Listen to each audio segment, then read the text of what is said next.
যত আগের আলেমের কথা তত পারফেক্ট, তত খাঁটি, তত ওজনী। আর এই যুগের আলেম এরা ডিমের খোসার মতো, একটা টোকা দিলে ট্যাম গলে যায়। আর 500,000 বছরের আলেম তাদের উপরে ক্ষেপণাস্ত্র মিসাইল নিক্ষেপ করেন, ট্যাম গলে নাই। হাসরের মাঠে যখন রব্বুল আলামিন মুমিন ঈমানদার তাদেরকে সাধারণ ক্ষমা ঘোষণা করবেন, তখন বলা হবে ফাদখুলি ফি ইবাদি ওয়াদখুলি জান্নাতি। সেই কাফেলে আল্লাহ তুমি আমাদের সবাইকে কবুল করে নিও। কোরআনের মাহফিল, তাফসীর মাহফিল, ফাসসারা ইউফাসসিরু তাফসীরান মুফাসসিরুন, আরবি অভিধানের তাফসীর মুফাসসির। এর অভিধানিক অর্থ হলো এমন ব্যক্তি, এমন উস্তাদ যিনি বা যারা কোরআনের প্রত্যেকটা আয়াত সামনে রেখে পড়ে পড়ে এই আয়াতের গুরু তত্ত্ব,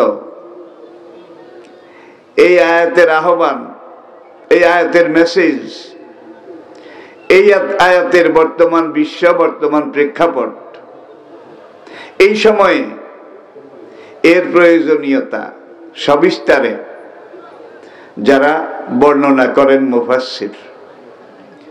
আর এটা হচ্ছে তাফসীর। তাফসীর যারা করে তাদেরকে আমরা মুফাসসির হিসেবে চিনি। সোজা সাপটা কথা, কোরআনের তাফসীর করতে হলে কমপক্ষে 16টা ভাষা, সাবজেক্ট, ফ্যাকাল্টি এটা জানা লাগে। তা না হলে কোরআনের তাফসীর এইটা পুরোপুরি করা যাবে না, করা সম্ভব নয়। এই যে 16 রকমের এলেম কোরআন বুঝার জন্য শর্ত, এর মধ্যে প্রথমে আসে তেলাওয়াত, ইলমে নহু, ইলমে সরফ, ইলমে বালাগাত, ইলমে আকায়েদ, ইলমে নাসিক, ইলমে মানসুখ। এইভাবে 16টা গাইডলাইন এগুলো জানা থাকা লাগে। আমি বুড়ো মানুষ, আনপড়া মানুষ, বলতে গেলে গণ্ডমূর্খ। কোরআনকে বোঝার জন্য, বলার জন্য যা দরকার, যেভাবে দরকার, তা আমার আগেও ছিল না, এখনো নেই। তবে কথায় বলে নেই দেশে ভেরেন্ডা বৃক্ষ। আজকের একজন আলেম, বর্তমান সময়ের একজন আলেম, আর আজ থেকে 500 বছর আগের একজন আলেম সমান ছিলেন? আজকের এই যুগের একজন আলেম আর 1000 বছর আগের একজন আলেম সমান ছিলেন? বর্তমান পৃথিবীর সব আলেম, সব মুফাসসির, মুহাক্কিক, বিশেষজ্ঞ, তাদেরকে এক পাল্লায় দেন, আর 1000 বছর আগের একজন আলেমকে আরেক পাল্লায় দেন। আল্লাহর কসম, কোন পাল্লা ভারী হবে? ওই একজনের পাল্লা ভারী হবে। আমাদের মধ্যে একদল ভাই বলে আগের আলেমরা কিছুই জানতো না।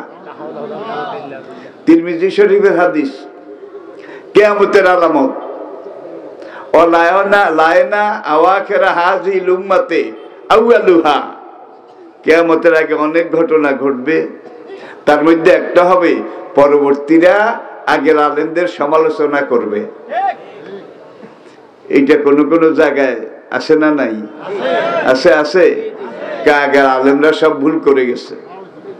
আমাকে পর্যন্ত একদিন একজনে বলল আগের আলেমরা সব, ভাই একটা কথা আছে, পুরান চাল ভাতে কমে বাড়ে, তাহলে আপনি পুরান চাল ভাতে বাড়ে, এটা গ্রাম বাংলার একটা প্রবাদ। যত আগের আলেমের কথা তত পারফেক্ট, তত খাঁটি, তত ওজনই।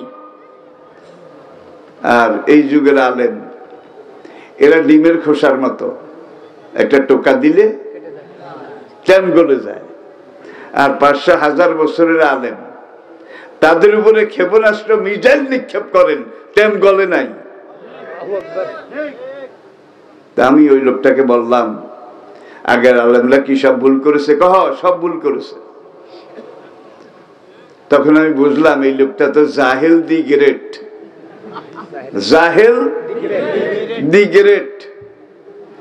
একে তো এত সহজে ছাড়া যায় না। আমি বললাম, তোর বাবা আর মা যারা এখন একেবারে বুড়া বৃদ্ধ, তাদের বিয়ে কে পড়াইছে? এখনকার আলেম না আগের আলেম? আগের আলেমে পড়াইছে। তুই এই মাত্র বললি আগের আলেমরা ভুল করেছে, তাহলে তোর মা বাবার বিয়ে পড়াইছে, এটাও ভুল হয়েছে, তাহলে তুই কি হয়েছিস? এখন খালিকার ডুব গিলে কিচ্ছু বলে না, যেমন কুকুর তেমন মুগুর। প্রিয় ভাইয়েরা, তাহলে মাসালা মাসাইল এগুলো নিয়ে ইখতিলাফ, কিছুটা মতানৈক্য এটা ছিল। আপনি বড় একটা দিঘিতে সাঁতার কাটেন, আপনার সাথে আরো 3-5 জন আছে। এখন দিঘিটা অনেক বড়, ওপারে যাওয়ার জন্য একজন এখান দিয়ে সাঁতার কাটে, আরেকজন এখান দিয়ে, আরেকজন এখান দিয়ে, ঠিক কিনা বলেন? যখন ওপারে সবাই পৌঁছেছে তখন বুঝে গেল সবাই এই দিঘি পার হতে পেরেছে। এখন যদি একজন বলে, আমি যেখান দিয়ে সাঁতার দিয়েছি তুই আমার পিছে পিছে সাঁতার দিলি না কেন? দিঘিতে কি জায়গার অভাব আছে? কি তোর পিছে যেতে হবে কেন? প্রশস্ত দিঘি। তাহলে মহা সমুদ্র, এটার মধ্যে আপনি ডুবু ডুবু একটা কচুরি পানা, সাগরের স্রোত আছে, তরঙ্গ আছে, উর্মি আছে, ঢেউ আছে, সাগরের স্রোত চলছে কাল কালান্তরে, অনন্ত কাল ধরে। একটা ঢেউ এই স্রোতের উপরে উঁচু হয়ে মাথা তোলে, মাথা তুলে যখন একটু দাঁড়ায়, সঙ্গে সঙ্গে পিছন থেকে 2 নম্বর আরেকটা ঢেউ আসে না বোধ হয়? পেছন থেকে 2 নম্বর ঢেউটা এসে 1 নম্বর ঢেউটাকে একটা আঘাত করে, আঘাত করে সাগরের স্রোতের সাথে মিলিয়ে দেয়, সেই ঢেউটা হারিয়ে যায়। এইবার 2 নম্বর ঢেউ যে ওকে ধাক্কা দিয়ে সরাই দিয়েছে, সে মাথা উঁচু করে। ব্যাপারটা যেন এমন, এক ধাক্কা দিয়ে তোমাকে সরিয়ে দিয়েছি, আব আমি ইহা রাহুঙ্গা, এখন আমি এখানে থাকবো, বড়ত্ব বড় মেয়াগিরি রাজত্ব জাহির করব।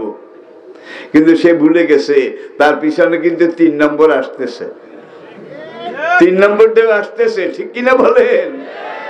অনন্তকাল ধরে সাগরের স্রোত চলছে, আর এই অনন্তকালের হিসাবে সাগরের স্রোতের সাথে একটা ঢেউয়ের বয়স কয় বছর, কয় ঘন্টা, কয় দিন? এক নিঃশ্বাসের সমান, ঠিক কিনা বলেন? অতিলকাল আইয়ামু নুদাবিলুহা বাইনান নাস। আদম থেকে আজ পর্যন্ত, তার আগেরটা বাদ দিলাম,